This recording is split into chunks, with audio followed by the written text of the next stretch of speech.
From ABC 7 News, this is a breaking news alert. Right now, we have every reason to believe that the car that we have in this last incident here is the same car involved and the same person involved in the kidnapping that started at 3rd and T, shooting the guard at the Census Bureau in Prince George's County. Now, this is something that you're used to seeing in the movies, but tonight, dramatic, wild scenes playing out in the district and Maryland. And when it all ended, a security guard, a police officer, and a suspect were all wounded. Less than 2 hours ago, D.C. Police Chief Kathy Lanier announced a kidnapping in Northeast started the frightening chain of events across the city and going into Maryland. That's right, and Chief Lanier says the kidnapping took place on 3rd and T Streets around 5:30 tonight. Now, from there, the suspect drove to the U.S. Census Bureau, where a security guard was shot after approaching the car. We've got crews across the region covering this breaking story. Our coverage begins tonight with Tom Rousey. He's live where it all ended near 11th and 8th Streets in Northeast. Tom. Well, Leon, as you both mentioned, it all starts around 5:30 with that armed kidnapping that happened about a mile and a half from here. Then it goes to Prince George's County, but then it comes back here, a giant police chase, and this is where it all ended on 8th Street. I am standing near 12th. You can see a lot of police still on scene, but there were a whole lot more earlier this evening. This is video of what the suspect's car wound up looking like after police pulled in front of him to stop him. There was a crash, and that is ultimately when he was finally stopped after a long police chase. We're told it started in southeast Washington. There were shots fired. Then it went into northeast. More shots fired. Then it wound up here again on 8th Street. The suspect was hit in an exchange of gunfire here, as was a police sergeant. This is a very busy section of 8th Street. There were a lot of people out, and we talked to some of the witnesses who saw the chase and then the aftermath. Honda Accord came flying through the intersection, going like 60 down 7th Street. Then he made a left on K, and then like 60 cops followed him. I didn't know what was going on. I started to get out the car, and the police actually pushed me back in, and another one pulled me out the car and told me to get down and pull me out the way.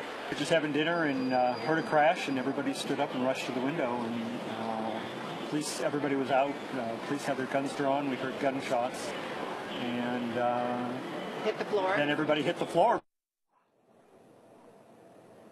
And back out here live, those are police officers standing in front of that suspect's car. As I mentioned, the suspect was hit by gunfire. He was taken from the scene in an ambulance. The police chief said he was conscious when he was transported from here. As far as the sergeant who was hit by the suspect, apparently he was also transported. The police chief said he was also conscious when he was transported from the scene where this whole thing ended on 8th Street around 8 o'clock tonight. Reporting live in Northeast D.C., I'm Tom Rousey, ABC 7 News. Okay, thank you, Tom.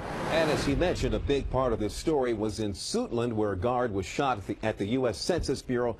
Dozens of employees were on lockdown there for hours. Roz Plater is live tonight in Suitland on the story. Roz, what's happening there right now?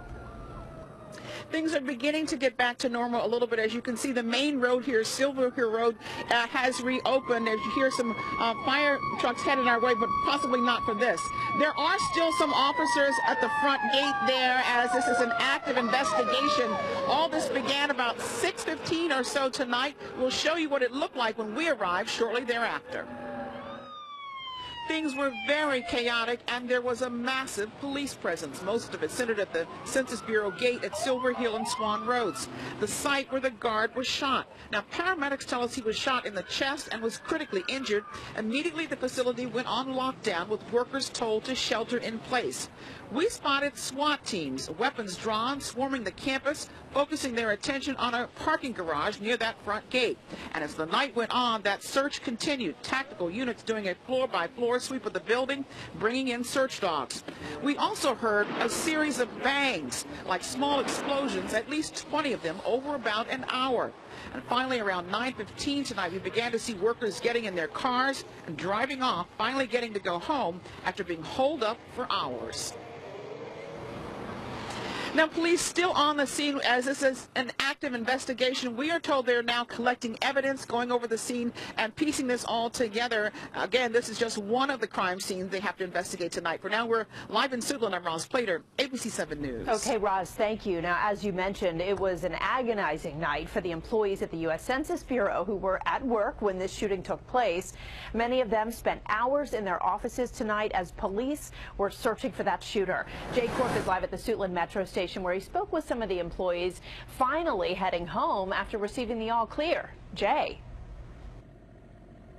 Allison, indeed, they are grateful and relieved at a horrifying night indeed for many, many employees who were stuck just behind me in that massive building for a few terrifying hours.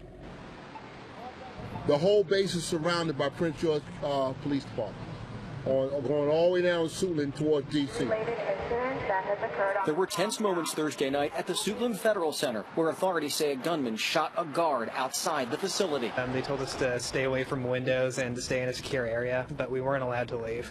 They had the whole facility on lockdown. Demographer Sam Garrow stayed in place and had no idea that a gunman was near campus at one point until he was allowed to head home and talk with us. I thank God that he didn't make it inside, and I'm blessed for my safety that we have such a courageous staff here to protect us and ensure our safety from active shooters. We spoke briefly with a number of stunned federal workers and contractors who are all too familiar with the horrific shooting that unfolded in September of 2013 at the Navy Yard. I'm thankful. I'm very thankful because, you know, it could turn into something worse.